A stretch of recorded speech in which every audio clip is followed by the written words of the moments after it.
El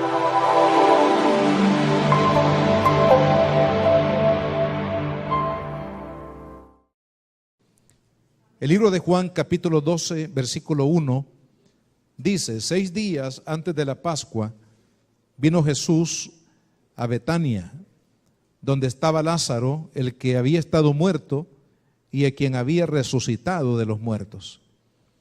Y le hicieron allí una cena. Marta servía y Lázaro era uno de los que estaban sentados a la mesa con él. Entonces María tomó una libra de nardo, de perfume de nardo puro, de mucho precio, y ungió los pies de Jesús y los enjugó con sus cabellos, y la casa se llenó del olor del perfume. Y dijo uno de sus discípulos, Judas Iscariote, dijo a Simón, el que le había de entregar: ¿por qué no fue este perfume vendido por 300 denarios y dado a los pobres? Pero dijo esto no porque se cuidara de los pobres, sino porque era ladrón y teniendo la bolsa sustraía de lo que se echaba en ella. Entonces Jesús dijo: déjala, para el día de mi sepultura ha guardado esto, porque a los pobres siempre los tendréis con vosotros, mas a mí no siempre me tendréis. Hermanos, quiero hablarles en esta hora bajo el tema mi ofrenda como resultado de mi gratitud a Jesús. Vemos aquí, hermanos, un acto, diríamos, de amor, un acto de gratitud, dando lo máximo que esta mujer podría ofrecerle a Jesús, que era precisamente este perfume de nardo puro, que era prácticamente una fortuna para poder comprar ese perfume.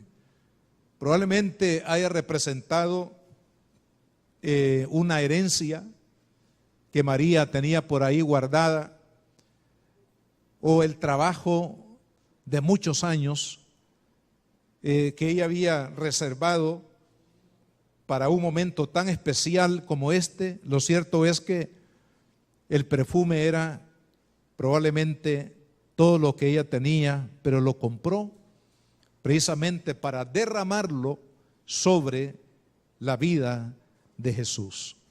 Esta ofrenda, que fue prácticamente lo más grande que ella podía ofrecer, se lo dio al Señor precisamente porque había en su corazón, hermanos, una inmensa gratitud por lo que Cristo representaba para su vida y representaba para la vida de su familia.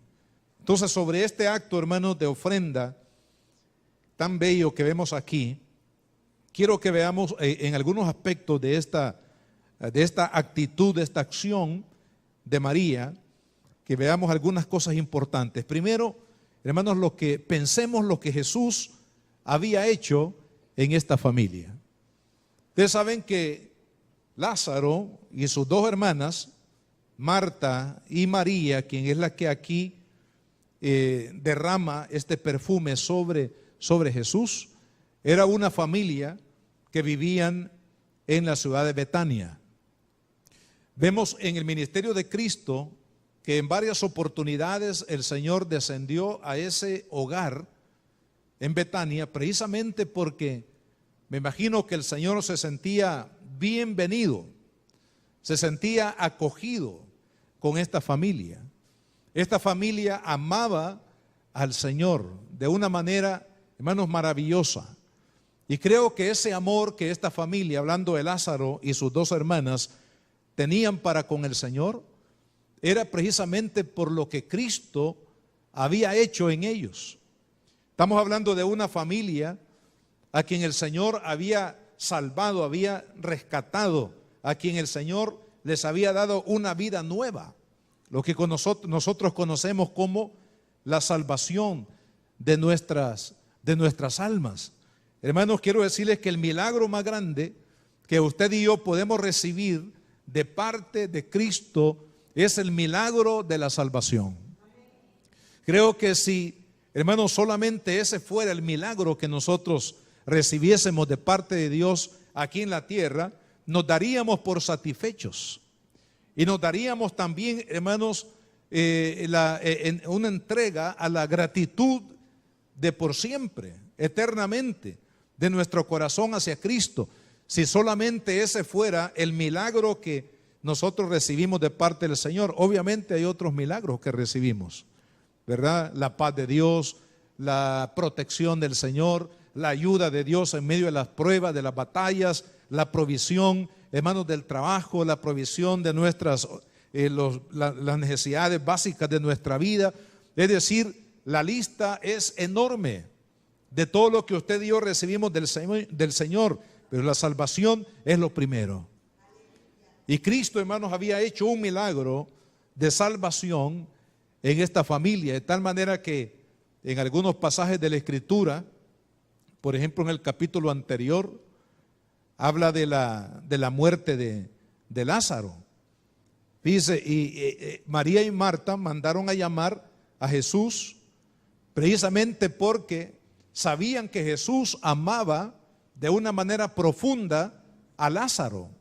Lo consideraba como su amigo, y más que su amigo, ¿verdad? Era el resultado del perdón, de la gracia del Señor Jesús. Entonces, cuando pasaron esta crisis de enfermedad que había en el caso de Lázaro, dice cómo comienza el capítulo 11, versículo 1 de este evangelio. Dice, estaba entonces enfermo uno llamado Lázaro de Betania, la aldea de María y Marta, su hermana. María, cuyo hermano Lázaro estaba enfermo, fue la que ungió al Señor con perfume y le enjugó los pies con sus cabellos. Y enviaron pues las hermanas para decirle a Jesús, oiga lo que le dijeron, Señor, he aquí, el que amas está enfermo. O sea que había una evidencia en la relación que había entre Jesús y Lázaro y sus dos hermanas. Había un testimonio, hermanos, del amor de Cristo que los había unido a Él por medio del milagro de la salvación. De tal manera que ellos no solamente disfrutaron de la salvación que habían recibido de Cristo, hermanos, sino de una amistad. No sabemos exactamente en qué momento el ministerio de Cristo se convirtió esta familia, hablando de Lázaro y sus hermanas, al Señor. Pero evidentemente, después de la conversión, hubo un tiempo, hermanos, de una relación muy cercana de Cristo para esta familia, a quien el Señor dice amaba mucho. En el Evangelio de Lucas, en el capítulo número 10, nos da otra idea de esta relación, de esta comunión de Cristo con esta familia.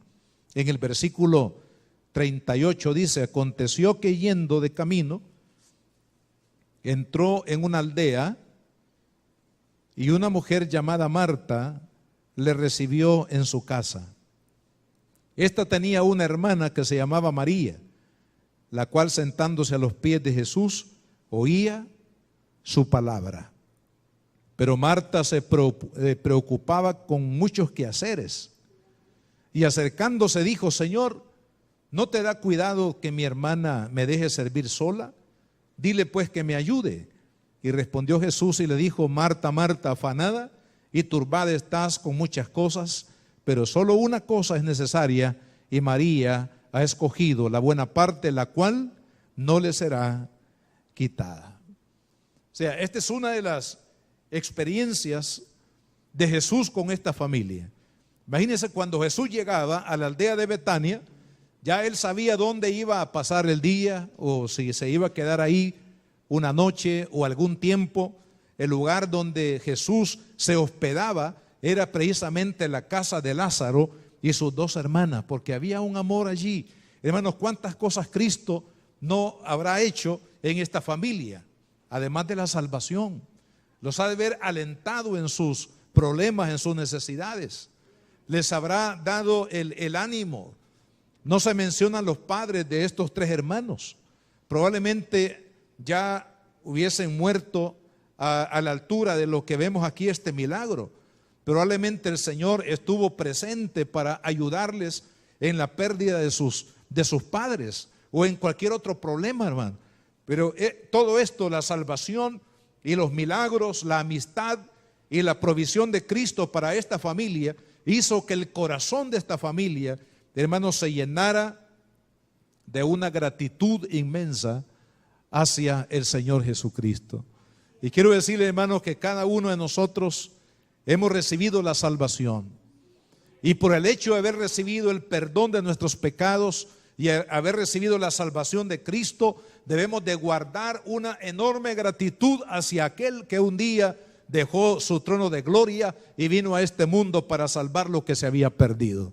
Es decir, para salvarnos a cada uno de nosotros, hermanos. Debemos de corresponder con amor a aquel que nos amó. Debemos de darle la gloria a aquel, hermano, que entregó su vida en la cruz del Calvario por cada uno de nosotros y guardar gratitud hacia la obra que Jesucristo ha hecho y sigue haciendo en la vida de cada uno de nosotros. Cada milagro, cada obra de Cristo debe de ser, hermanos, como un abono, ¿verdad?, a la cuenta de la gratitud que cada uno de nosotros tenemos que guardar en nuestro corazón hacia nuestro Señor Jesucristo. Vea qué importante, porque lo que Cristo ha hecho en nosotros y lo que significa eso en cuanto a la gratitud, nos va a llevar, en segundo lugar, a hacer un acto, llamémosle, de retribución. Porque vemos aquí un acto de retribución de María por el amor y por la gratitud que ella tenía para con el Señor Jesucristo. Vemos aquí en el capítulo 12 que fue precisamente esta reunión de Jesús con sus amigos ahí en Betania.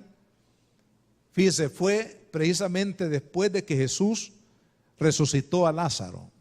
O sea, ahí tenemos un agregado más de lo que Cristo había hecho en esta familia. Había resucitado a su hermano. Ahora, todo ese cúmulo, hermanos, desde la salvación y las experiencias que ellos habían vivido con el Señor, hizo que María tomara un acto que yo le llamo un acto de retribución.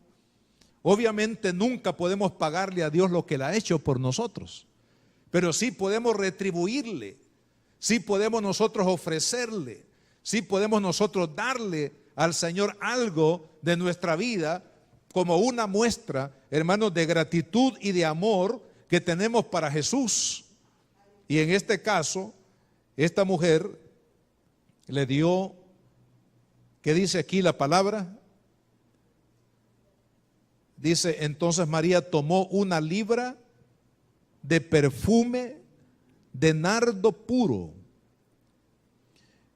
¿Y qué agrega ahí la Escritura? De mucho precio. Y ungió los pies de Jesús y los enjugó con sus cabellos, y la casa se llenó del olor del perfume. Hermano, ¿sabe? Nosotros no vamos a escatimar lo más grande que nosotros podemos darle a Dios cuando la gratitud en nuestro corazón esté presente. Cuando reconozcamos, hermanos, lo que significa lo que hemos recibido de parte del Señor, la salvación de nuestra alma y muchos milagros más que el Señor día a día hace en nuestro corazón. Cuando llegamos a cuantificar de alguna manera, sé que no lo podemos hacer de manera perfecta, pero de alguna manera podemos, hermanos, cuantificar el amor tan grande de parte de Dios a través de Cristo salvando mi alma. Eso, hermanos, va a ser un motivante poderoso para darle a Cristo lo mejor de nuestra vida. Fíjense qué interesante, porque María no escogió por ahí, ¿verdad?, lo menos o algo que no representara el tamaño de su gratitud. Es decir, no escatimó darle lo más preciado que ella tenía, hablando en cosas materiales, que este perfume, hermano. Y eso solamente lo puede hacer alguien que realmente reconoce y cuantifica lo que ha recibido de parte del Señor. Es triste que muchas veces, hermanos, los cristianos, que no valoramos lo que significa el esfuerzo, la dádiva, la entrega de Cristo, hermanos, y al no valorar eso, le damos al Señor lo que se nos ocurre. O muchas veces para salir del paso, un poquito de tiempo por aquí, un trabajito por allá, ¿verdad? Una ofrendita por acá, si es cuestiones, digamos, de índole económico, probablemente solamente para salir del paso o para que otras personas puedan ver que algo estoy haciendo dentro de la iglesia, pero que esa dádiva, hermano, no está representando definitivamente el valor que Cristo y su obra tiene para nosotros en nuestra vida y en nuestro corazón. En la medida que nosotros cuantificamos la grandeza del amor de Cristo y la grandeza de la obra, hermanos, de Cristo, en esa medida vamos a estar dispuestos a darle al Señor lo más grande que nosotros podamos darle. De lo contrario, hermano, es como se nos enseñó en el mundo religioso, las limosna. ¿Sabe la limosna en el mundo religioso representa dar algo para salir del paso? Como cuando una persona indigente le pide a usted algo y lo incomoda porque usted a lo mejor está con otras personas, o usted va de camino y la persona le sale al paso, y para quitarse la incomodidad de esta persona, lo inoportuno de la persona, ¿verdad? Le damos ahí un centavo, unos 5 centavos, o lo que podamos tener por ahí a la mano, para nada más para salir del paso, que la persona nos deje de molestar o deje de insistir en que nosotros podamos darle algo.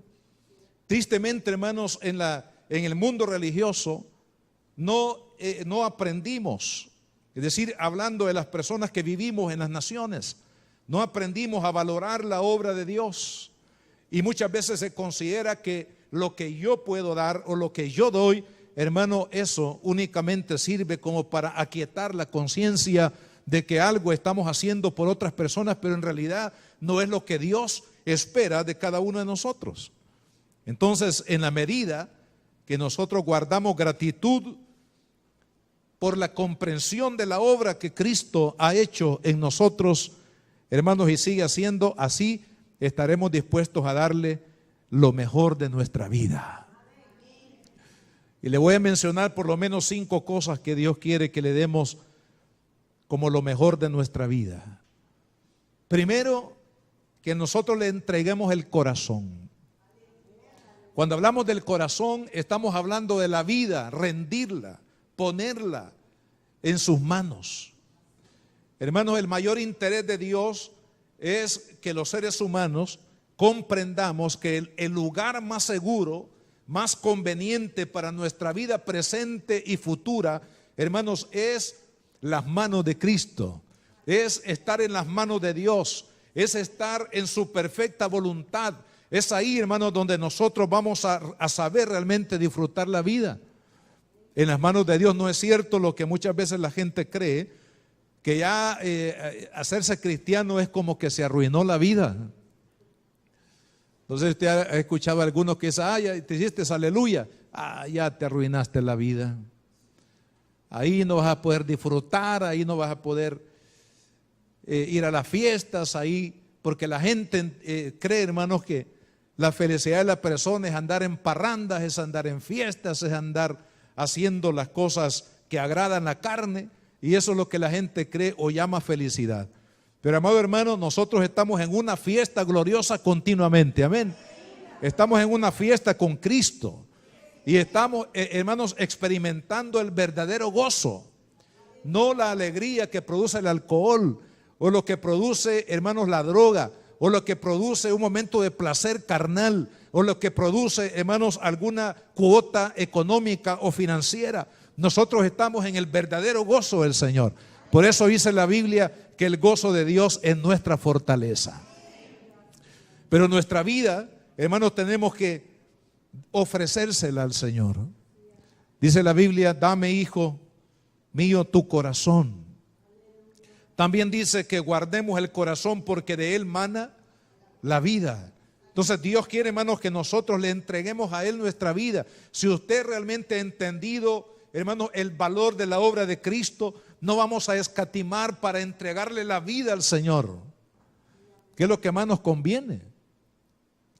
Imagínense que muchas veces lo que una mujer puede hacer es entregarle su vida al novio, al esposo, o un hijo entregarle la vida a sus padres, o padres entregar la vida por sus hijos.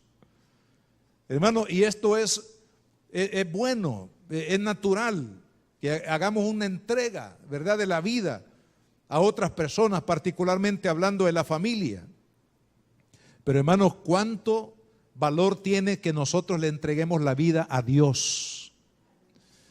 Que le digamos, Señor, ya no quiero vivir, como dijo Pablo, para mí mismo.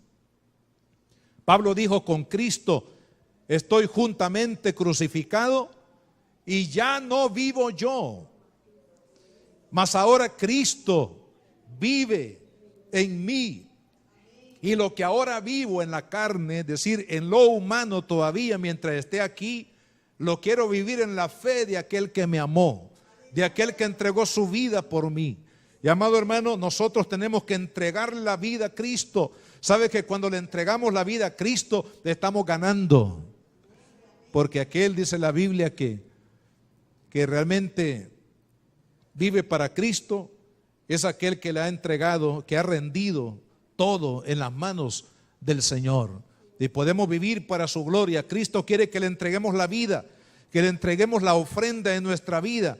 Cristo quiere que también le entreguemos la ofrenda de nuestra familia. Hermanos, es impresionante cómo Abraham, allá en el capítulo 22 de Génesis, estuvo dispuesto a entregarle la vida de su único hijo. Cuando lo pone ahí en el altar, él estuvo dispuesto a ofrecer en sacrificio a su hijo si es posible. Y la disposición era tal que él ya estaba, dice la Biblia, en su mano tenía ya el cuchillo para sacrificar a su hijo sobre el altar a Dios. Hermano, estuvo tan dispuesto que el ángel a última hora lo detiene y le dice, no le hagas daño al muchacho porque ya sé que temes a Dios. Y Dios le proveyó, hermanos, el cordero para la ofrenda que Abraham presentó en el altar del Señor. Pero qué impresionante que este hombre estaba dispuesto, hermanos, a entregarle a su hijo, entregar, hermanos, la vida de su hijo a Dios. Hermanos, y eso es lo que Dios espera de cada uno de nosotros. Usted tiene que resistirse. Si usted es una madre cristiana, un padre cristiano, un matrimonio cristiano, tenemos que resistirnos, hermanos, en la fe de ofrecerle a nuestra familia, especialmente a nuestros hijos, al mundo, al pecado, a lo vano de este mundo, hermano. Usted y yo tenemos que pelear para que nuestros hijos sean para Cristo y vivan para la gloria de Cristo, hermano. No tenemos que conformarnos con nada menos que eso. Hermano, que la vida de nuestra familia esté consagrada al Señor, porque también la Biblia dice que si Jehová no edifica la casa, en vano trabajan los que la edificamos. O sea, en vano es tener casa, en vano es tener algún bien material, en vano tener algunas cosas que la gente puede disfrutar, hermanos, cosas materiales, herencias, cosas. Si Dios no es el centro de esa familia, todo eso es vano. Todo eso tarde o temprano se va a terminar, se va a acabar. Pero cuando Dios es el fundamento de la familia, amado hermano, entonces Él se va a encargar de bendecirla y de sostenerla. Entonces, la ofrenda de mi familia. Usted tiene que dedicar a Dios antes que usted diga, Señor, yo quiero que mi hijo sea un abogado, que sea un médico, que sea, ¿verdad?, un administrador de empresas, que sea un hombre de bien, trabajador, una mujer de bien, trabajadora. Antes de que usted ore al Señor, le diga: Señor, ¿con quién se va a casar mi hija? ¿Con quién se va a casar mi hijo? Hay una oración y una acción, hermanos, que va previo a todo eso.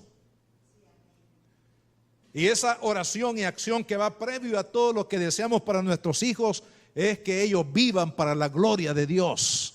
Eso es lo más importante, hermano. Y eso es ofrecerle al Señor lo más grande que tenemos, que es que nuestra familia pueda vivir para la gloria del Señor. La otra ofrenda que Dios quiere que le ofrezcamos, hermanos, es la ofrenda de nuestro servicio. Imagínese usted, si usted lee el capítulo 13 de este evangelio de Juan, vemos ahí un ejemplo del Señor Jesucristo. Dice la Escritura que Jesús llegó a esta cena con sus discípulos, pero que nadie tuvo una actitud de siervo.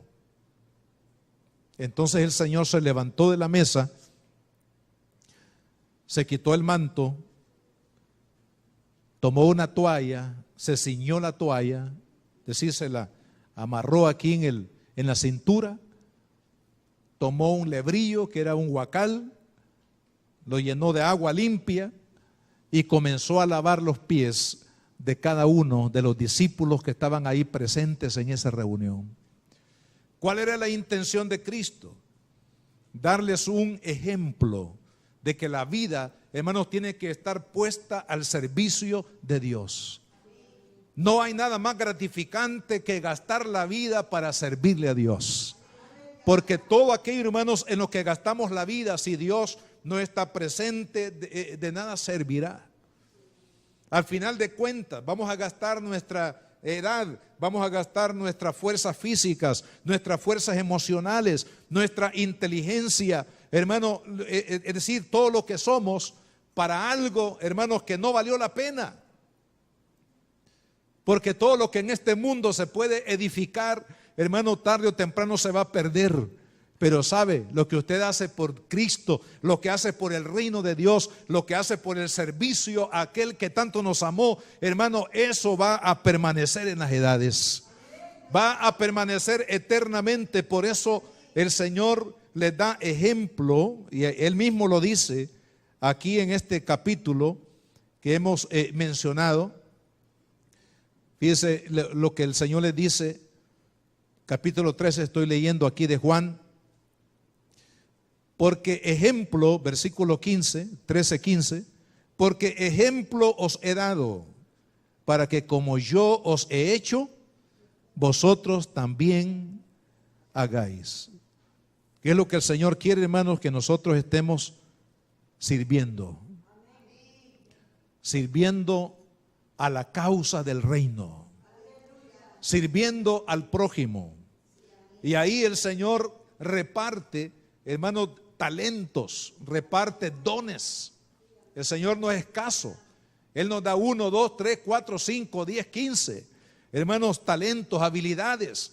Pero ¿qué es lo que el Señor quiere, hermanos? Que todo talento, que toda habilidad que Él nos ha dado, lo hagamos, hermanos, para el servicio de su causa. Que estemos pensando en el bien del reino de Dios. Que estemos pensando en el bien de su obra. No tanto en mi bien, porque mi bien viene como una añadidura.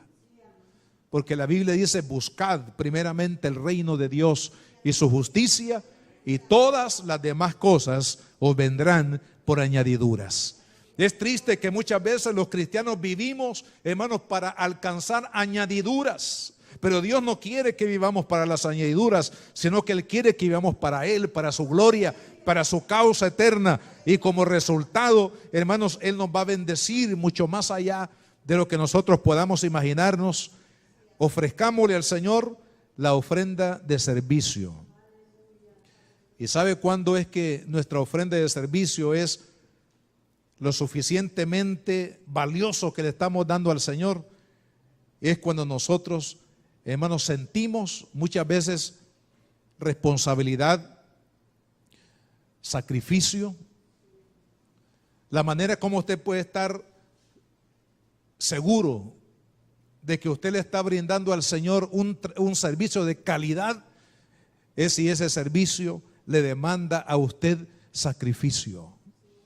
Si le demanda a usted todo lo que usted tiene, todos sus talentos, sus sentimientos, su intelecto, su voluntad, hermano, todo lo que usted tiene, su energía, lo que demanda Dios. Digo esto porque muchas veces, hermanos, hay ofrendas de servicio al Señor únicamente para pasar el tiempo o para, de alguna manera, sentirnos que algo estamos haciendo. Pero si el servicio del Señor no le demanda a usted toda su vida, si no le demanda toda su atención, si no le demanda todas sus fuerzas, si no le demanda todo su cariño, su amor, su disposición, su entrega, hermanos, si no le demanda sudor y lágrimas, si no le demanda su tiempo, si no le demanda, hermanos, todo lo que usted tiene para ofrecerle a Dios, eso significa que ese servicio no está llegando a la altura de lo que esta mujer nos representa aquí. Dice, 1 libra de perfume de nardo puro de mucho precio, lo más valioso que ella tenía. Estuvo dispuesta a derramarla sobre los pies de Cristo, hermanos, porque para ella era la ofrenda más grande que podía ofrecerle al Señor, y es lo que Dios demanda de cada uno de nosotros. Dios también quiere que le demos la ofrenda de nuestra alabanza y nuestra adoración. La alabanza y la adoración a Dios, hermanos, no está limitada al templo. Claro, aquí en el templo, en la adoración, en el canto, ofrecemos al Señor nuestra alabanza, nuestra adoración, nuestro reconocimiento. Es una manera de decirle: Dios, yo reconozco que tú eres Dios sobre mi vida. Reconozco tu amor, tu misericordia. Hermano, la alabanza y la adoración son actos de reconocimiento de la grandeza de Dios sobre nuestras vidas. Y Dios quiere sacrificios de alabanza, dice la palabra.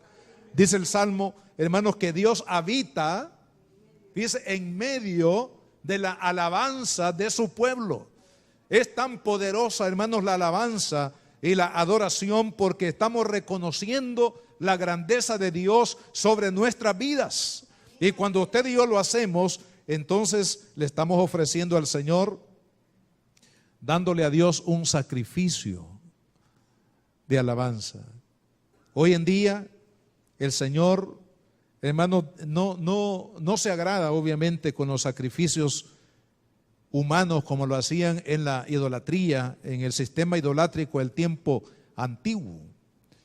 Por ejemplo, los Baales, el dios Moloch que se menciona en la escritura, a los cuales el pueblo de Israel tristemente, hermanos, adoraron cuando abandonaron a Dios, se entregaron a la adoración de estos ídolos.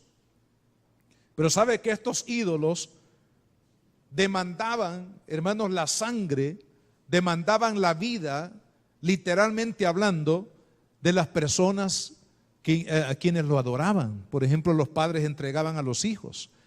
El dios Moloch, esa era la forma más extrema de adoración a este dios, sacrificando la vida de los hijos, hermano, en las manos ardientes de ese ídolo, que era totalmente de metal y que obviamente calentaban al rojo vivo las manos de metal de ese ídolo, y ahí colocaban a los niños para que los niños fueran quemados literalmente, y así agradar a estos ídolos. Y amados hermanos, muchas veces nosotros en la vida espiritual somos, diría, muy, ¿qué diría? No estamos dispuestos a adorar al Señor como Él lo merece. A veces llegamos al templo con un poquito de indiferencia, nos molesta lo que otros dicen, lo que otros cantan. Algunos dicen: mejor, mire, yo voy a llegar ya cuando el pastor esté predicando, dice, porque no me gusta la alabanza. Es que no es que le guste, es que tenemos que darle alabanza a Dios. No es que me guste, es que la alabanza no es para mí. Dice: es que a mí la alabanza no me gusta, si es que no es para usted. La alabanza es para Dios. La alabanza y la adoración es para el Rey de Reyes y Señor de Señores. No es para mí.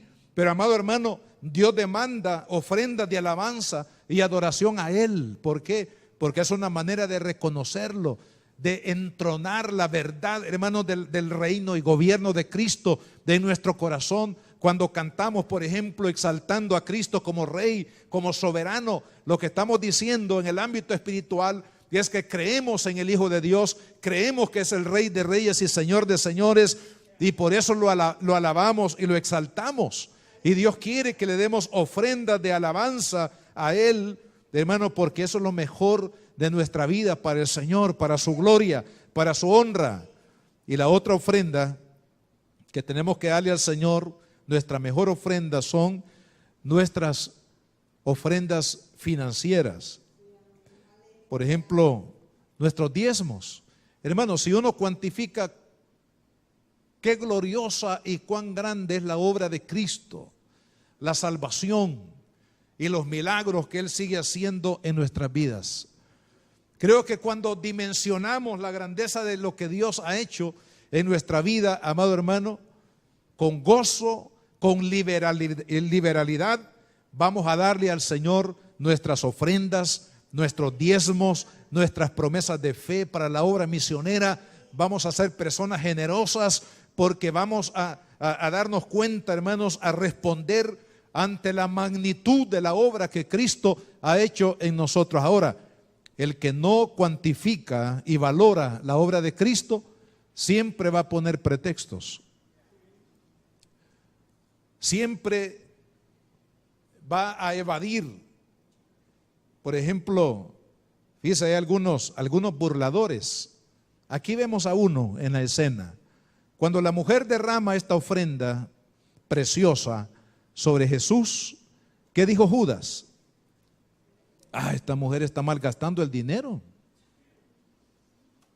Miren, si esto, imagínense, ahí nos está dando una idea el Espíritu Santo, hermanos, del valor de la ofrenda de esta mujer. Si él mismo dice, si esta ofrenda, es decir, este perfume de nardo puro, por lo menos lo hubiéramos vendido en 300 denarios mínimo.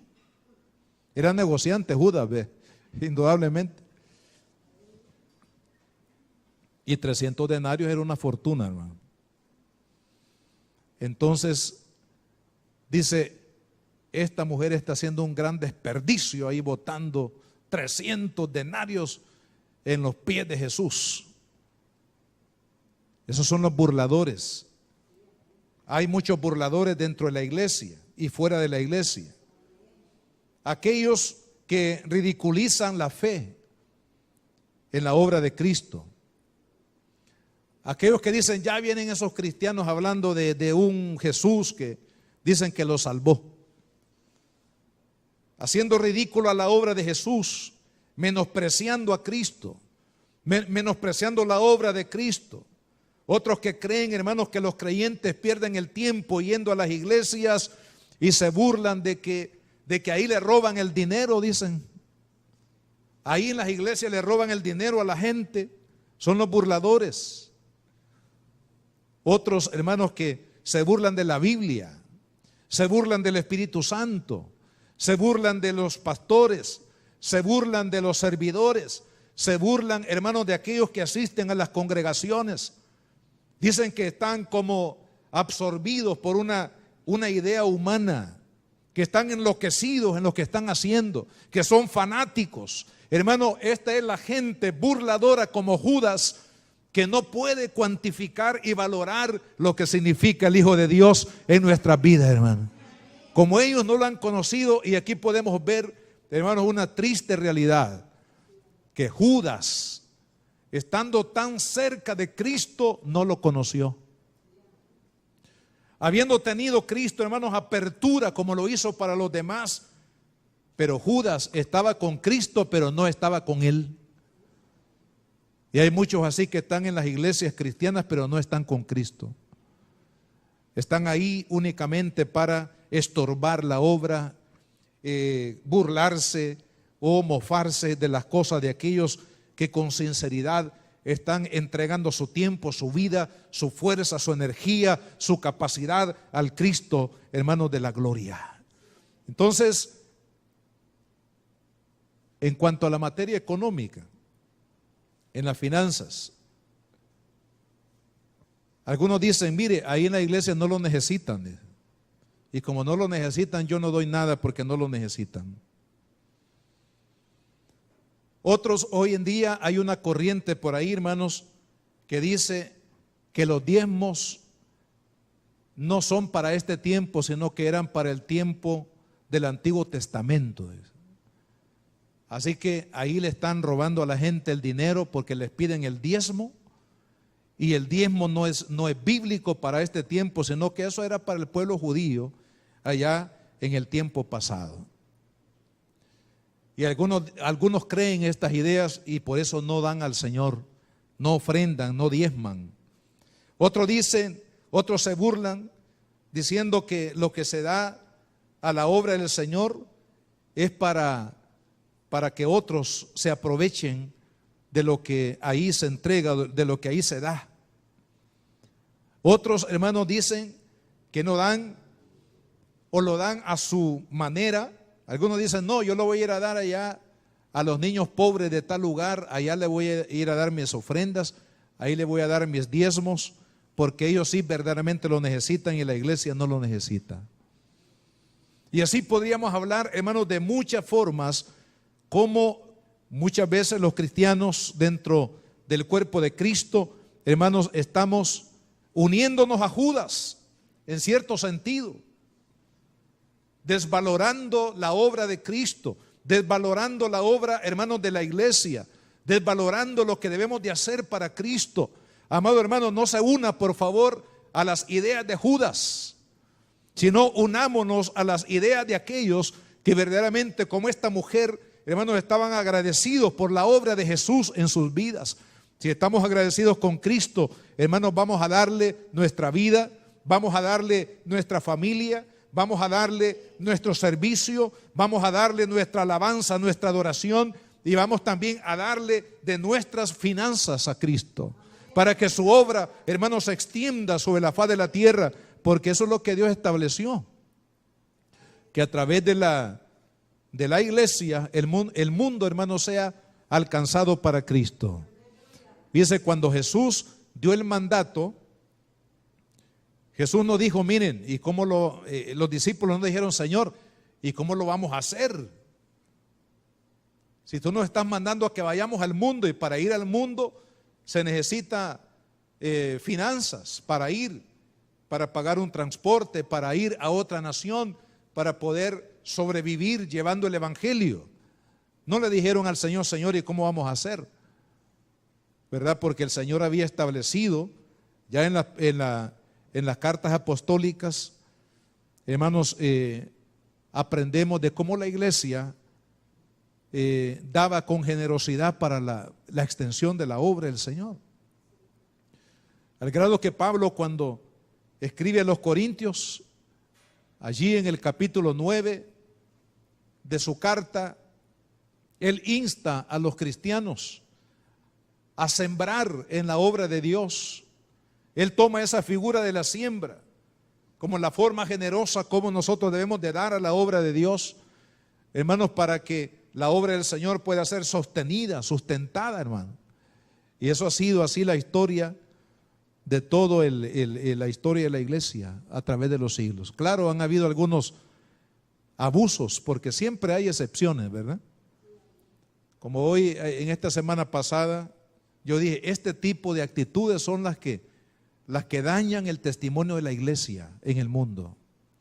De un predicador por ahí en los Estados Unidos que le pidió a los hermanos $54 millones para comprar un avión para ir a predicar el evangelio. Bueno, si el motivo de él es ir a predicar el evangelio a todo el mundo, bueno, que Dios juzgue el corazón de este siervo. Pero si es por otros motivos, también Dios va a juzgar, hermano, el corazón de cada uno.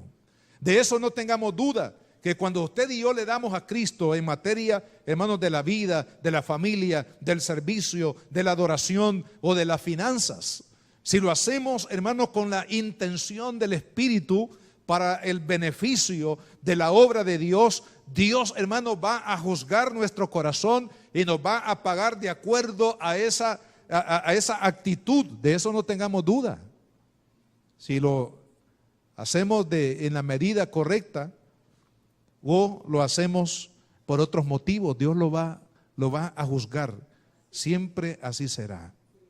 Entonces, hermanos, hay quienes se oponen a las buenas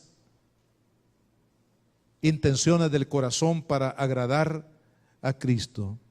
Pero ¿sabe qué importante? Lo que vemos aquí también, hermanos, es que a pesar del mal juicio de Judas y de haber criticado la entrega de esta ofrenda de esta mujer para honrar y adorar a Cristo, hermanos, la mujer no le interesó. Hay que piense Judas lo que quiera pensar.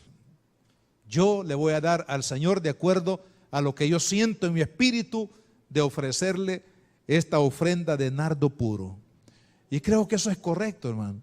Cada uno de nosotros, conforme a lo que el Espíritu Santo nos mueve a hacer, hermanos, por la obra del Señor, hagámoslo en obediencia al Espíritu y no importa lo que los burladores digan. Lo que otras personas a lo mejor van a decir, esta mujer está desquiciada o este hombre está totalmente loco, lo que está haciendo por la obra de Dios. Este tipo de locura lo podemos ver también en el libro de los Hechos, cuando dice la Biblia que aquellos vendían sus propiedades, imagínense. Y dice, y lo traían a los pies de los discípulos para que los discípulos repartieran conforme a la necesidad de las personas, porque la iglesia se estaba multiplicando de miles en miles y había muchas personas que eran pobres. Entonces, eso es una locura, diría alguien, que alguien venda sus propiedades y lo vaya a entregar a la iglesia. Y a lo mejor a estos cristianos que dieron esos grandes pasos de fe para honrar al Señor por gratitud, por alabanza de su nombre, fueron criticados por ellos, pero no les importó. Bernabé fue uno de ellos, que se convirtió en un equipo, en una ayuda idónea para el ministerio de Pablo, el apóstol. Este hombre tenía un corazón generoso. Este hombre tenía un corazón, hermanos, para la obra de Dios, y Dios lo honró dándole un liderazgo, hermanos, que bendijo la vida de Pablo en sus inicios, pero también que bendijo la vida de otro siervo de Dios en la iglesia, precisamente porque Dios vio el corazón. Amado hermano, Dios mira el corazón de cada uno de nosotros. Y si usted le da al Señor, hermano, su vida, le ha entregado su familia, le ha entregado su servicio, le ha entregado, hermano, sus finanzas al Señor, amado hermano, Dios mira el corazón, y conforme a lo que Dios mira en nuestro corazón, Él también nos va a recompensar. Así es como se ha hecho la obra de Dios a través, hermanos, de los siglos. Personas que, incluso nosotros, cuando, todavía está latente eso, en algún momento determinado el Espíritu Santo va a permitir que lo usemos. Pero recuerdo hace unos años atrás que un hermano me dijo, hermano, ustedes están pastoreando allá en la ciudad de Apopa. El Espíritu Santo me ha puesto en mi corazón regalar un terreno, que por cierto con los hermanos del comité lo fuimos a ver. Un terreno que está aquí en la entrada de Tonacatepeque. Lo fuimos a ver y ahí está ese terreno, que el hermano lo donó, lo ofreció, para que ahí se levantara una obra del Señor, una iglesia. Así que ahí tenemos, hermanos, un testimonio de los miles de testimonios que hay. Hermanos, ¿sabe que muchas de las iglesias que en el interior de nuestro país, hermanos, están allí levantadas fue porque el Espíritu Santo puso en el corazón de una familia, de un miembro de la iglesia, el poder ofrecer no solamente su vida, sino también sus recursos materiales, en este caso una propiedad, para que ahí se levantara una iglesia. Nuestro país está lleno de testimonios de ese tipo, de personas que no cuantificaron la grandeza de lo que Cristo había hecho en sus vidas, hermanos, y le ofrecieron la mejor ofrenda de su vida a la causa del Señor Jesucristo.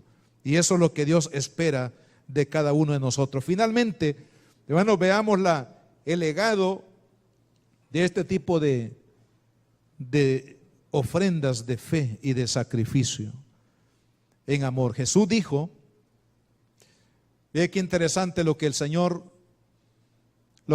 dice a la forma de pensar de Judas. Versículo 6.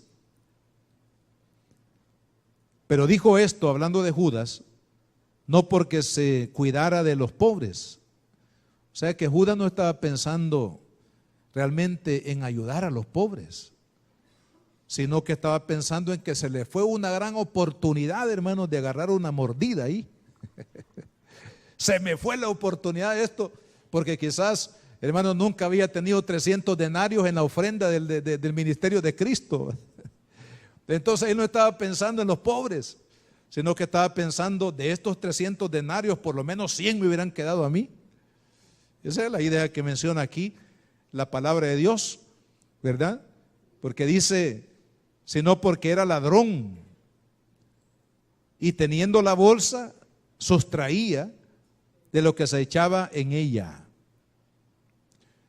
Pero vea qué lindo, hermanos, y les declaro en el nombre de Jesús este día, que cuando usted le da al Señor los diferentes tipos de ofrendas que usted puede ofrecerle a Dios, de las que hemos mencionado este día, y lo hace con amor, lo hace con gratitud, lo hace para honrar su nombre sobre su vida, hermano, y para que muchos otros conozcan la grandeza del amor de Cristo, Cristo se va a convertir en su defensor. Entonces Jesús dijo, déjala. O sea, ahí salió el Señor, se quitó el cincho, el Señor, y dijo, quien se meta con ella se mete conmigo. ¿Qué les parece, hermano?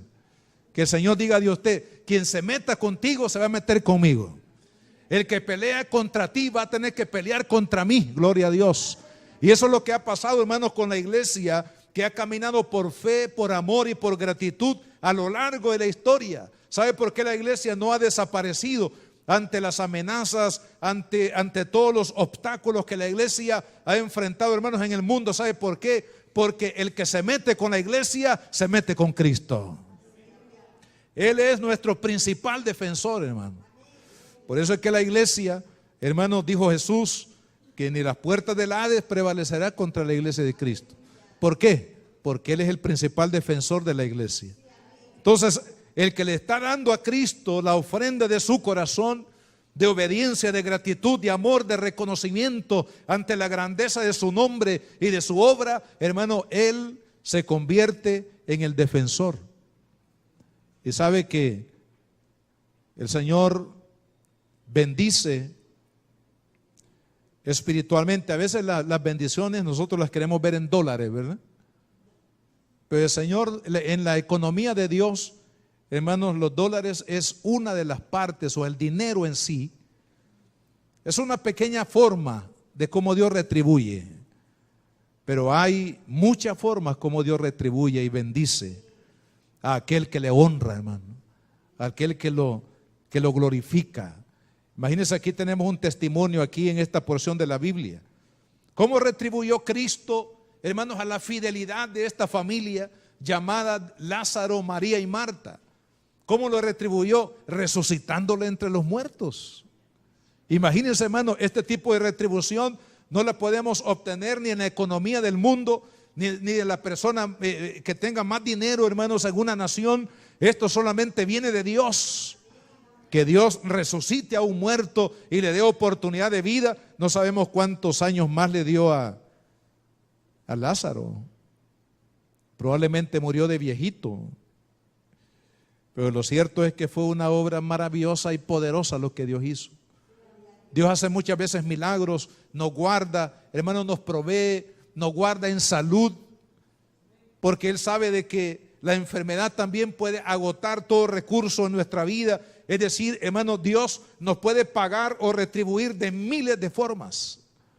Porque Él es bueno, porque su misericordia es para siempre. De tal manera que el legado de fe y de la acción de gratitud de esta mujer, hermanos, el Señor la bendijo defendiéndola. Y segundo, que su testimonio fuera conocido en todas las generaciones. Porque dice, para el día de mi sepultura ha guardado esto, porque a los pobres siempre los tendréis, mas a mí no siempre me tendréis. Para memoria, hermanos, de la acción de esta mujer, el Espíritu Santo dejó plasmada en la Biblia su historia. Imagínense, después de 2000 años, más de 2000 años, nosotros estamos recordando a María, esta mujer que de manera extraordinaria le ofreció a Cristo lo más grande que ella podía ofrecerle al Señor. Y hermanos, de la misma manera, Dios va a perpetuar sus actos de fe. Dios va a perpetuar, a bendecir y a multiplicar todo acto de fe que usted haga para la gloria de su nombre, para la alabanza de su gracia. Dios, hermanos, va a saber recompensar y bendecir a aquellos que por gratitud y por amor derraman su corazón para Él y para la causa eterna de su evangelio. No tenga duda que todo lo que usted pueda darle a Dios de cualquier forma que sea, vida, familia, servicio, finanzas, oraciones, de cualquier manera que sea, el Señor lo va a bendecir. Fíjense, nosotros tenemos un principio, no sé si sea bueno o no, pero como iglesia, la iglesia Josué, fíjense, nosotros nunca enfatizamos el dinero. Nosotros nunca estamos enfatizando, ¿verdad? Y martillando que las personas tienen que dar y dar y dar y dar y dar. Hablando de dinero. Pero fíjense que a lo largo de los años, hermano, el Señor ha sido fiel en proveer lo que la iglesia ha necesitado para hacer la obra de Dios.